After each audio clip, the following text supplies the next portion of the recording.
I had to get that in there because I'm a nerd. We all know this. All right. So good morning and welcome to Newsletter Chat. If this is your first time joining me, my name is Jennifer Carll-Tong and I am a Christian romance author. And I come in here every Tuesday morning. It used to be at 9. Now we're doing 8 o'clock. We'll see how this goes. I like it better already because I was already up and ready to rock and roll anyway. But we are here discussing newsletters, author newsletters, platforms, subscription rates, how to get subscribers, all the things newsletter related. And so if that is something that interests you, then we are glad to have you here. I'm also glad to have you in our chat. If you like this or want to be a part of this every week, please make sure you like and subscribe so that you don't miss any upcoming little lives. I don't know what else to say. All right, so let's talk about if you have any questions or things you want to talk about, topics you would like to discuss, please put them in the comments and we will get around to them. Until I see some sort of comment, I'm just going to start chatting because I have some things to talk about. So I didn't put a newsletter out this weekend and it was completely on accident. My son and his fiance were here for the weekend because my son's best friend, who was like another kid to me, they've been best friends since they were 7, and his best friend's mother and I are good friends, and so, he's just a big part of my life too. Well, he got married on Saturday, and, my son, because he was in the wedding, was busy, with wedding things, and my husband works Saturdays, so it was just me and the future daughter-in-law, and so we spent the morning getting pedicures and getting to know each other better and, going to breakfast and things like that, and so, um, I absolutely forgot that I was supposed to put out a newsletter.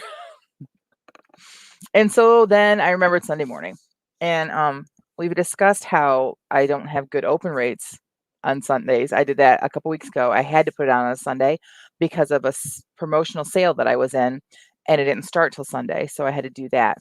And then so I thought, well, I'll wait till let's do Monday or Tuesday. I'll put it out, and then it'll be a nice test to see if there's any other days of the week that maybe can come in second place. Saturday is definitely my best open rate time. And then Monday came along, and I thought, you know what, this newsletter actually it's more important. I don't want it lost in other people's inboxes. And so I started thinking about, do I need to send it out right now? It's not necessary to send out every single week. I would say you have to send out monthly so people don't forget who you are.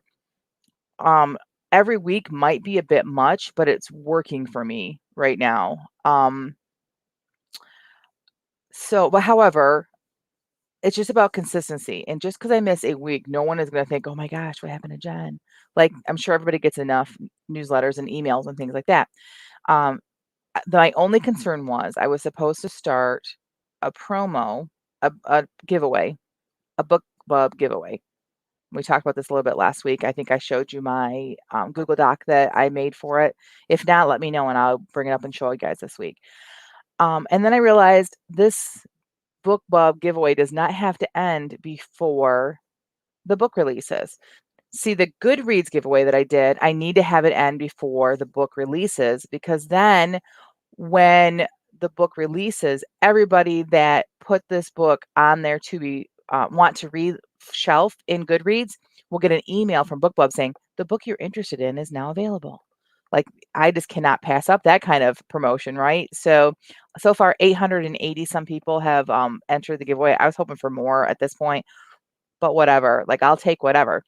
But the book club one doesn't have to be that. I am just really trying to grow my following over at BookBub because I really want to increase my chances to get a BookBub feature deal someday. I tried for a new release feature deal from them and I did not get it. Was not shocked. They only accept was it 10 or 20% of the people that apply? So I wasn't shocked. I'm going to keep trying, but I thought it will only help my chances if I continue to grow my following over there. And it's very similar to Goodreads, but there are some differences. Some people really prefer BookBub over Goodreads, vice versa. So it's a place I need to be in both of those places, Goodreads and BookBub. And if you're a writer, you need to be in both those places too, because you can argue whether Facebook is the place to be for authors or Twitter is a place, or Instagram. And let me just stop right there and say newsletters are the place to be. Number one, newsletters are where you need to be. But after newsletters, where's the second place? And people have reasons for all of the ones that I'm telling you. I've been on Instagram is kind of my favorite. I am on Facebook too. I've pretty much ignored my Twitter account. Pretty much. But BookBub and Goodreads are social media platforms that are all about books and reading. Everyone there is there because they like to read. So why wouldn't you be there? This is where you need to put your focus in. And I think that BookBub's platform is going to be growing a lot in the coming years. It's already grown quite a bit since they started doing an actual social media platform along with their advertising that they do with their newsletter. So, okay. So now that I don't feel like I have to have this one end before the book is coming out, I might actually hold off on it and do this after the book comes out. So, so we'll see. But so I don't have a newsletter to share with you this week. Let's see what's going on in the chat. Piper says, I like Facebook and Pinterest best just because those are the ones I use. Yeah. So for me, the one I use Instagram. I guess I'm a visual person, but I do use Pinterest all the time. But it's all on my secret boards because nobody wants to see me pinning bathroom decor. Or pinning like kitchen remodel ideas because that's where I'm in right now in my life is like remodeling this house. I do have author-ish things there, like things about writing. I have boards for some of my characters and whatnot. But I think I'm gonna start a new kind of like resurgence with my Pinterest boards because I am remember I talked about last week, but I think it was in a sprinting thing that I want to take some time and outline a whole series before I even start writing. And so when I was doing that, like I thought, gosh, this is when I should be doing some inspiration boards as I'm doing this process and or inspiration, like collecting the information. Why not make it public as I'm doing it? So that's what I'm thinking I'm going to do.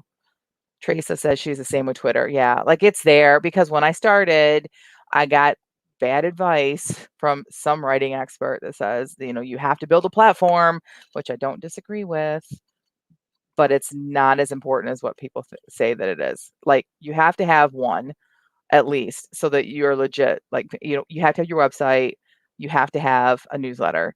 All the rest of it is just the icing on the cake for people to find you and like that. And so I'm still on Twitter, but it's mostly because it's all writers there. They don't want to buy my book. I'm looking for where readers are. I kind of hoped it was Instagram. I've been working really hard over Instagram, and I'm not seeing the fruit of it. So I took a class that said, sell more books with Instagram. I'm like, all right, why not?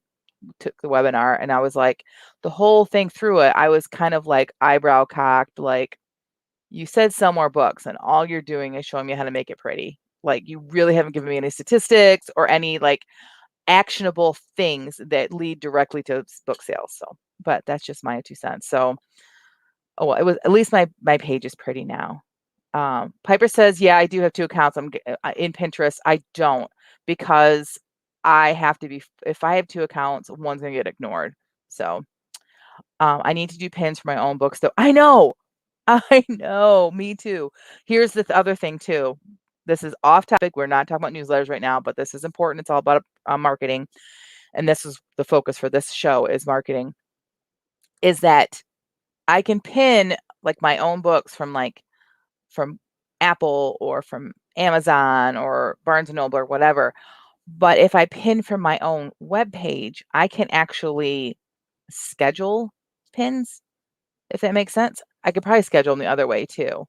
But adding images, adding like clickable images or like making graphics that are optimized for Pinterest and adding them to your website into blog posts or what have you is a really smart thing to do that I need to start working on. But again, that's not our topic today. But yes, Pinterest is important, I think, for lots of people. For me, especially because my audience tends to be female, tends to be a little bit older. Like I do have young readers, but not I always joke that grandmas love me.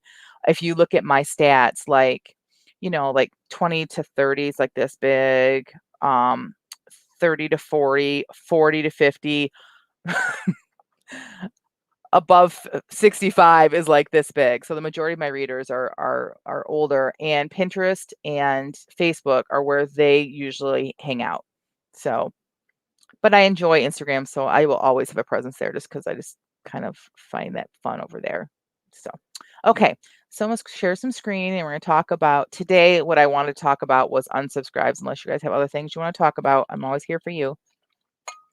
This isn't all about me, but I think that it's important to be fully honest and full disclosure with you guys because why not? I'm not exactly that much of a private person in many ways. So, all right. As you guys know, building my newsletter following has been a priority for the past, 9 months is all. I mean, it feels like it's been forever, but really it's not been that long. And so we can actually look at my the subscriber growth just from December. This is monthly. So I only added 45 people in December, in January 52, February 194. Before this, I wish I could go back easier. I wonder if I can if I click subscribers. Let me stop sharing screen and see if like there's a stat where you can go back farther. Stats. I had to stop sharing screen because the minute you hit subscribers, it shows email addresses, and I don't want to do that to anybody. It's thinking. I'll share so you guys can see it thinking as much as I am seeing it thinking, because that's fun to watch. Oh, come on, internet.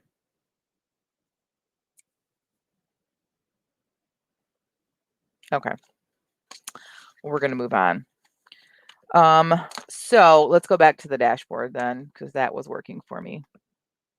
Maybe it's because I have so many people added that no, don't tell. Okay, good. I'm like, don't tell me everything is thinking. All right, so my subscriber growth is as such. 45 subscribers in December because it was December. I didn't do newsletter swaps. I just spent time with my family. I didn't do a whole lot. I maybe did one newsletter swap, I think the first week, and then I didn't even put out any newsletters the rest of the month. January, similar, like I didn't do a whole lot of work. And then February, I came back at it hard. I got 194 new subscribers. And that's when I sent out something that was not a free promo and got almost no clicks. And if you guys recall, that's when I started to get scared.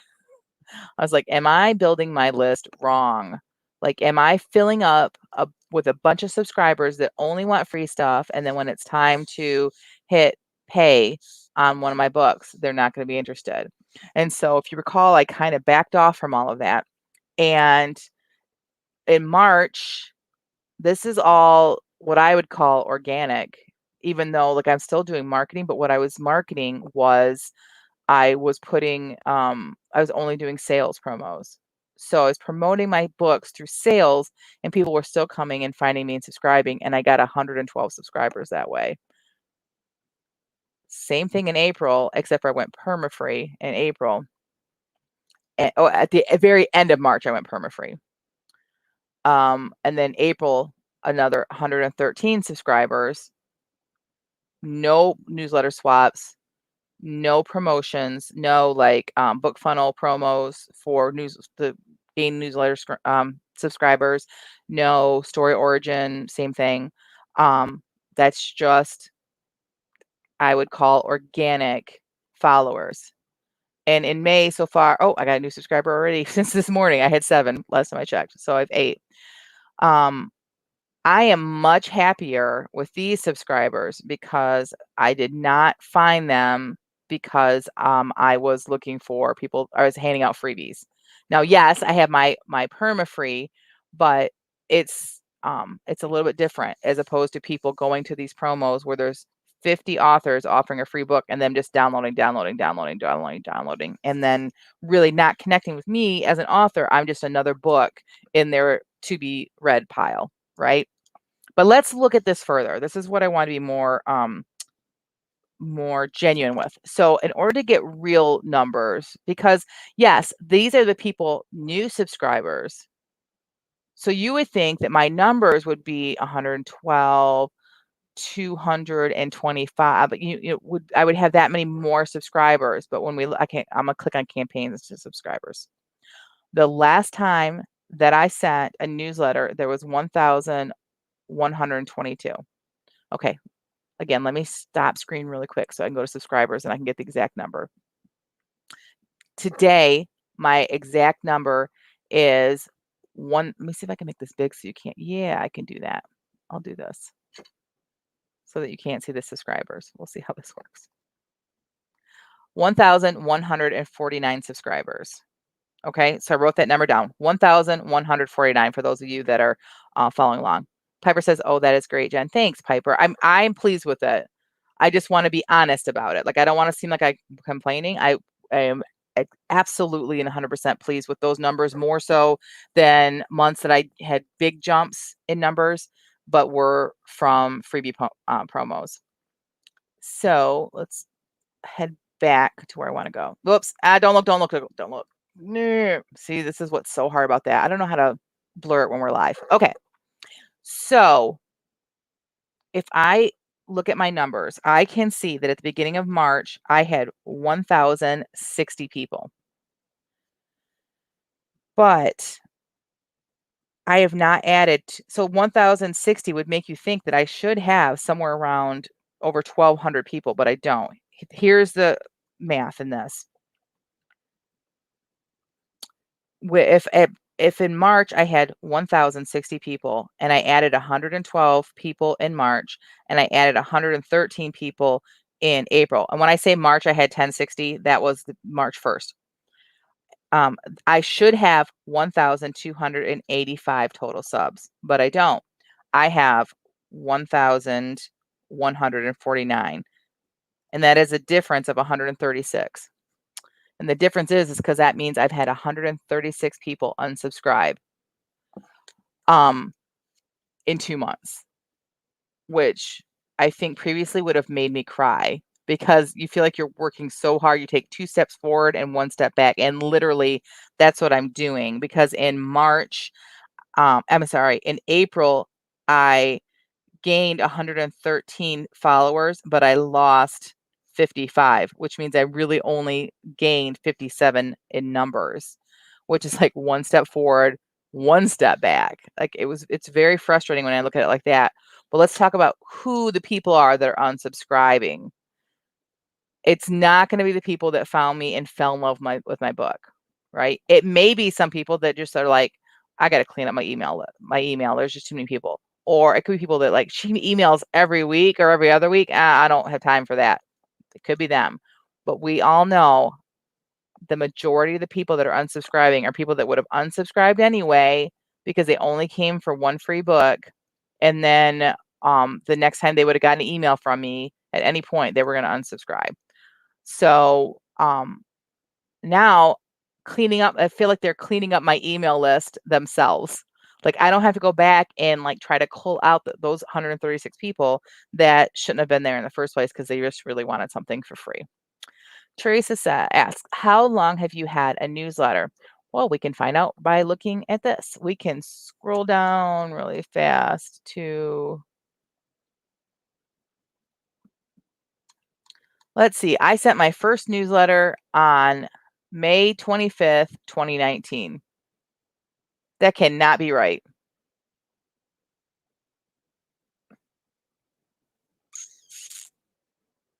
That's interesting. So I don't know because I had a book come out before then, but according to MailerLite, I didn't send anything until May of 2019. But look at this. Here's the important thing. I had 41 subscribers. 41. Now we can scroll up and see that in September of last year, I had 385. So I really didn't start pushing hard until after that. So let's go back a page. Why did that take us back? We'll do it this way. And let's see where I had some big jumps. So 387, 504. These are all within the same month. 521. Now the next month, 543. So within a month, I gained what 150-ish, more, a little bit more than that. And then that was October. And then if we go to November, I'm at 771. So I gained almost 200 more. And then by December, see, I didn't do a whole lot in December. So it was in January and February. This is when I started gaining a lot more people. So ignore that 713. That's when I did one of those, hey, you haven't opened. Do you want to see this? And that was not successful, I don't think. So Piper says, I was shy of 1,000, but cut a couple hundred who weren't opening. I'm at nearly 700 now, and I'm getting ready to cut again. Yeah, not a bad idea, so you don't have to start paying. I don't mind paying right now because I get a little bit of extra features that I enjoy. Plus, excuse me for a second. I did go, MailerLite has this feature when you are in subscribers that I don't want to click on. Here, let me unsubscribe so I can talk through it at least. I am on subscribers, you click up on this up here, it says clean up inactive. And when you click it, it will give you a list of people that have not opened a email in the past 6 months. And some of them looking at did open some before then, but whether they don't use that email anymore or they're just not a fan anymore, I don't know. But I have 165 of those. So it's not a bad idea for me to do it, but here's what I'm trying to decide. And maybe you guys can help me decide this. Do I just make them inactive or do I send out one of those? I probably should, like Piper did, send out a campaign that says, hey, are you still interested? That's what I need to do. I just have not done it. Because I know that there are people that I follow that I might not open their email, but I'll see it. At least I can tell by the subject line what's going on. And if I got that, I would click it. Except for Piper's because I forgot to click it. But it's fine. I still talk to Piper every week. So let's see. Piper asks, did you start at the beginning with MailerLite? I did. I did. I took advice from other authors. I did a lot of research. You guys know me. I did a lot of research. I had MailChimp when I had a blog years ago, and I was very dissatisfied with them. Very, very dissatisfied. So I didn't want to go that route, and I checked with but when I started, MailerLite was kind of just coming on the scene. They'd been around, but they were really improving their platform to where authors were like, they were giving authors things that other platforms were making them pay for. Like you have to pay it 1,000, but it's just a better quality. And their customer service is just top notch. So, yeah, I've been with them since the beginning. Piper says I'm already paying because of what I want for services. Yeah, same here. Tracy wants to know, when you started pushing hard, is that when you started sending out weekly? Yeah, because of promos I was in. Newsletter swaps I was committed to, and promos that I were involved in, you only have certain windows to share them. Some promos are like a month long, but still, especially when you're starting out and you don't have a really high rate, like you'll see at BookFunnel, they give you a rating system. They require that you would do it early. So yeah, I was doing it weekly because of that. And then when I stopped doing those, I'm like, oh, what am I going to put out? What am I going to write? And then all of a sudden I realized I have all kinds of stuff that I want to share with my readers. And I found that even without doing those promos or newsletter swaps, I have stuff weekly almost all the time. There's a rare week where I'm like, I think I'll take this week off. But yeah, I find plenty of things to write about. But again, when I was new in my journey, like you, Teresa, I didn't know what to send. I had no idea. That's why I can't believe they're on there, because I know I sent some.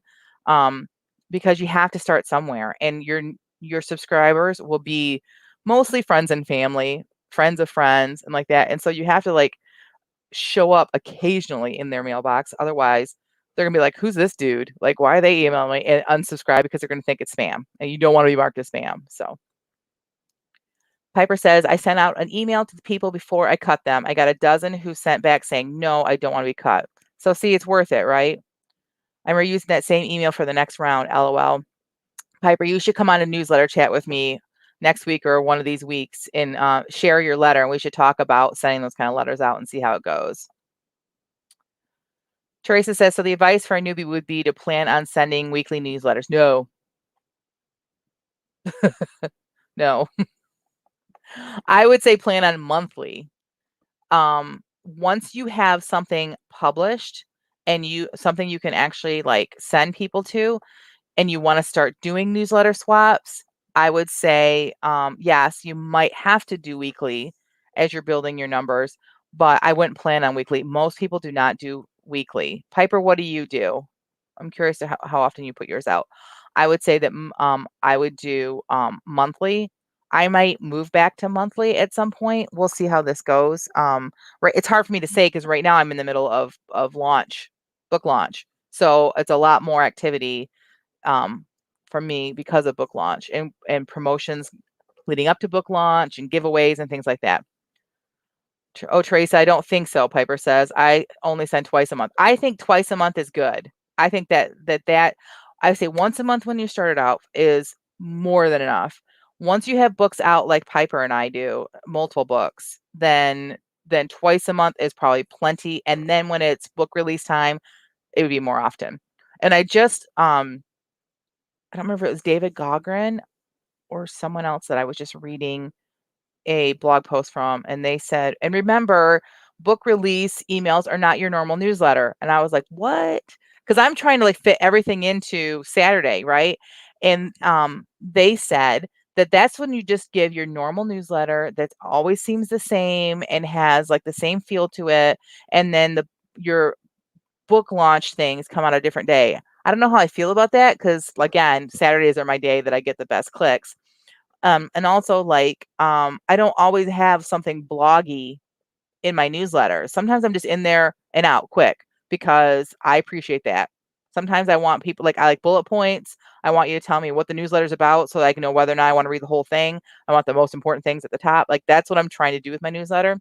I guess if you are more of a bloggy personality and you have a blog, which again, you don't have to have a blog if you're an author.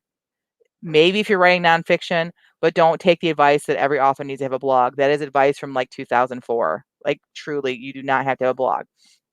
But maybe if that's your personality and it fits you, then maybe you would do it that way, but we'll see.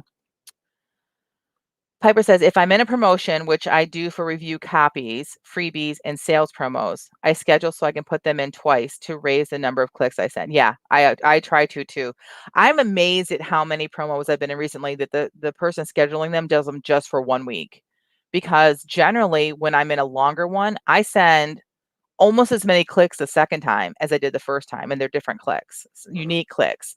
So, because yeah, maybe my open rate is, let's say, in the 30s or 40s, but it's not always the same 30 or 40% of people. It's different people.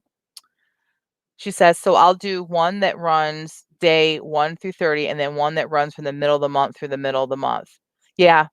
And if you can find them scheduled like that, that's great. Yeah. I used to do, my thing was no more than 2 promos and no more than 2 book swaps, preferably 1 of each, and opposed to like 2 of each, which would be like overly crowded. But that's what worked for me. It just depends. I've seen authors have like a whole page of swaps and whatnot, and that doesn't work for me. And when I would swap with them, I would send all kinds of clicks because I have an audience that will click, and I would get like almost nothing in return from those ones. So Teresa says, I'm probably not going to get it started until about 2 to 3 months out from publishing so I can focus on writing and editing. I agree. And I don't know that I would even worry about it. Like, I don't know what your business plan is. I wish, and Piper agrees with you, right? She absolutely agrees. So some sage advice from not so sage a person, I guess. I'm old, I'm just not that wise. Like I would be more concerned about writing the next book before I even worried about publishing the first one. And you've probably gotten that advice before, but I'm telling you from this side of the publishing line, crossing that line, I wish I would have listened to that. and Piper can speak up and share how she feels about that. But having that next book at least written, if not edited already, but at least written before you publish the first, will give you such momentum because yes, you can publish that first book and you would have somewhere to send your newsletter people to, and there's different ways you can promote it. But really your marketing doesn't get started until you at least have 2 books out. And now I'm seeing that with 3 books, like, it's even more so. So once this series is done, I think that's really when my marketing is gonna take off. So I would just say as your friend, Teresa, I know you're probably really, really excited, but if this is especially if this is a series, try to have the next book at least rough draft before you even come out with that one. And that way, once your book you publish it and it's out and all the hype and the excitement and you're on the other side of your book launch, then you're like, what do I send in a newsletter? You send, hey, guess what? Book 2. Here's what's going on with book 2. Then you have things to talk about. I just finished writing it. I'm in the process of editing it. Oh, I've got a book cover coming for this one. So it's like a cycle. And so people are constantly excited for you and they stay on top of it with you. And I've already had people in this last week, even at least 2 people said to me, I wish I hadn't read your book. And I was like, okay. They're like, I never read books until the whole series is out. And it's been really frustrating waiting. I'm like, I'm so sorry. I get it. So when the last book comes out of the series, I'm hoping to get like, it's going to be a boom. I'm hoping. So, um, Piper says, yeah, I will do a couple swaps and a couple promos, or 1 swap and a few promos, or a few swaps and a promo. Yes.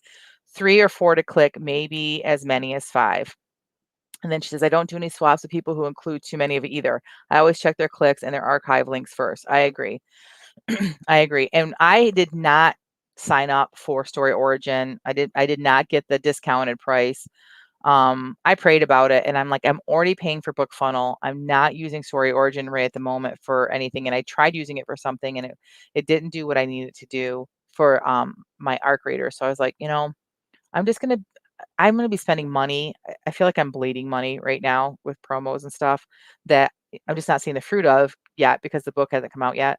So that was one of those areas that I thought I can, if I have to in the long run pay more money, then I'm just gonna have to do that. But right now I need to like choose to not spend money there. It's not the only place I've chosen to not spend money, but it's one of them that maybe I should have, but I'm not missing it yet. So we'll see.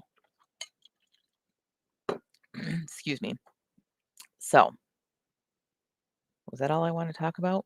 That might have been all I had to talk about.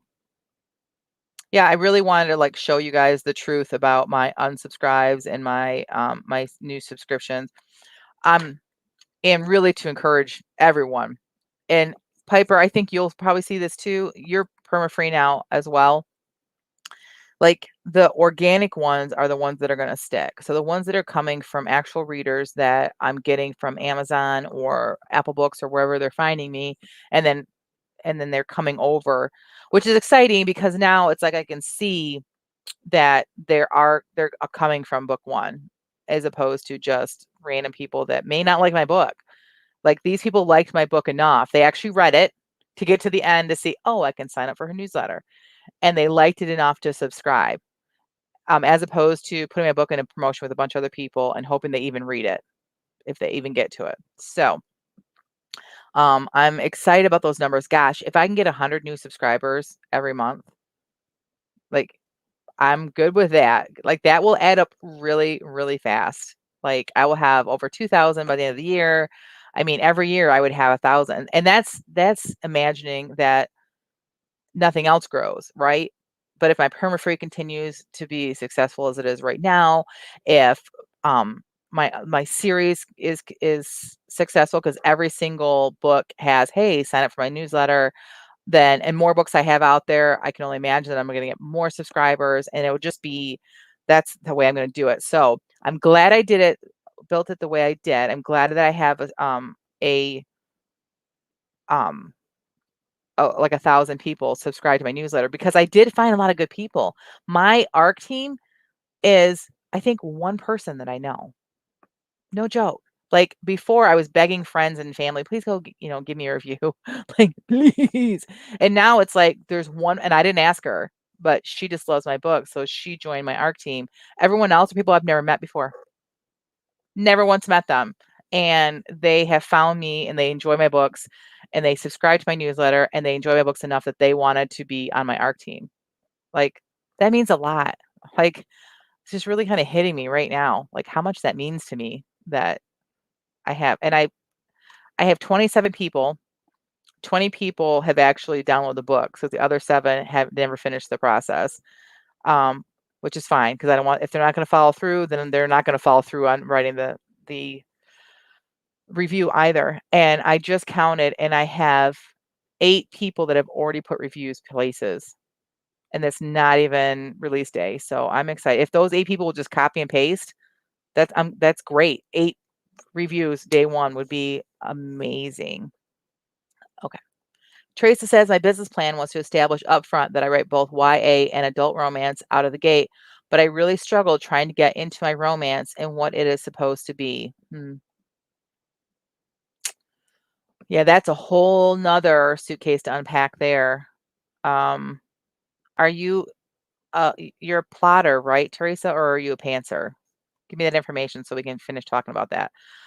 Piper says, because I can do review copies at Story Origin, and those are from other author newsletters because of the review promos. Yeah, I did not have good luck with their reviews promos. Like, I would say that I put my book out there and I got 10% of them back with a review, which I know that's good statistically, but I was hoping for more. So, and it took a long time to get to that percentage. Like at first it was like 1%, like it was ridiculous. Teresa says, this morning Piper gave me an idea for a reader magnet that I can actually use for my current YA series and my next, which has started, but waiting for me to have publishing experience. Awesome. So I'm going to tweak my plan and stick with you for a bit. Keep reading, LOL. Okay. Keep reading like what you were typing. I just was kind of commenting on each paragraph as I went. Okay. So as far as like knowing what your romance is, oh, that's a great question. So one of the reasons why we kind of changed our business plan and now newsletter chat is over here and the writing sprints are over here is not only because Jamie really just wasn't interested in being involved anymore, but also because I've kind of been feeling led by God to kind of move into some nonfiction too. I swore I was never going to do nonfiction. I thought, oh no, I'm not interested. And it's very humid in Michigan today. Sorry.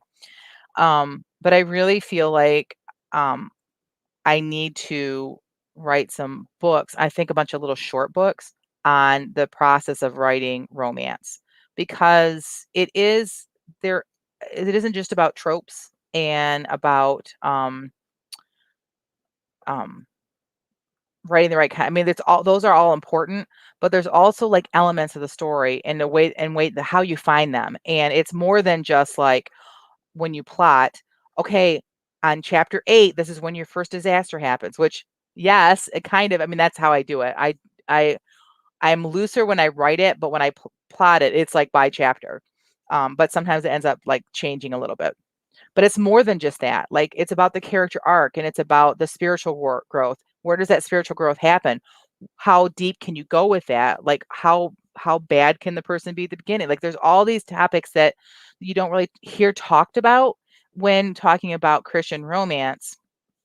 But I think it's important and it's something that I kind of have a system for with my books and I should probably share that. So it's interesting to me that you're like struggling to figure out what the purpose of it is. Because she says she's ditching the romance for now. I get it. I ditched a book I'm almost finished with because I wasn't sure where it was supposed to be spiritually. And as I read through it, like it's like kind of void of God. And I think it's the Christmas of Convenience that I've been working on. I think it's because the idea started out was like, well, I'm going to write a Hallmark book and see if I can get um, a deal with them. And then it'll be exposure to my other books. And I'm not saying that's wrong. And maybe that's what this book is supposed to be. But I was feeling like I wasn't loving it because I didn't feel like it had the substance that I like in my books. I read lots of Christian romance and inspirational romance and clean romance, and some of it's like fun to read or it's interesting, but like it's not like reading a Karen Kingsbury. It's not like reading a Francine Rivers. And if you don't read romance, you probably don't know who they are, but I respect their writing so much because of how they handle spiritual issues along with the romance and the writing. And the beautiful thing is I've only been compared to 2 writers in my career, and both of them, and it was Karen Kingsbury, and I multiple times have been compared to Francine Rivers, who wrote Redeeming Love. And so like that means a lot to me. So if that means a lot to me, then why would I ever put out a book that didn't meet the standard that I enjoy reading, right? So Teresa says, and going to stick with YA until these 2 series are done, which is 68 books. I think that's great. I think it's totally fine. And by that point, you might decide, all right, I want to do romance, but I'm going to do it under a different name for marketing purposes. Or, you'll have learned a lot more about the business. Piper says, see, I wouldn't call Francine Rivers a romance author. Really? Now, why? Now I'm curious because she really is. So I'm curious. All right, I'd like to hear why not, but I gotta get going here pretty soon. But and Piper says, and I love Redeeming Love. Yeah, which is 100% a romance. So I'm curious, is it because she deals with heavy issues? Because or is it because of how do I word this nicely? I'm not nice to you, nice to romance authors. I get a lot of pushback because people assume that since I write romance, it's fluff and it is cheesy and doesn't deal with, like, it's all like just dumb because A Sin Eater is not romance and several of her others. Okay, not read that one. So, but let me tell you her story.